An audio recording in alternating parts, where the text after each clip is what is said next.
మిత్రమా, అందరికీ కూడా once again happy new year. అక్క హ్యాపీ న్యూ ఇయర్ చెప్తుంది ఏంటి అనుకుంటున్నారా?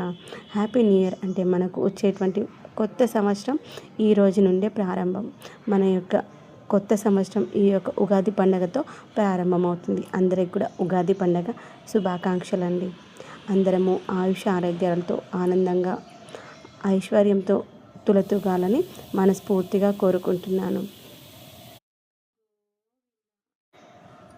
ఈ సంవత్సరంలో ఎలాంటి ప్రాబ్లమ్స్ లేకుండా, ఒకవేళ ప్రాబ్లం వచ్చినా కానీ ఆ ప్రాబ్లాన్ని తట్టుకునేటువంటి ధైర్యాన్ని, మనోధైర్యాన్ని ఆ భగవంతుడు మనందరికి కూడా ఇవ్వాలని మనస్ఫూర్తిగా కోరుకుంటున్నాను.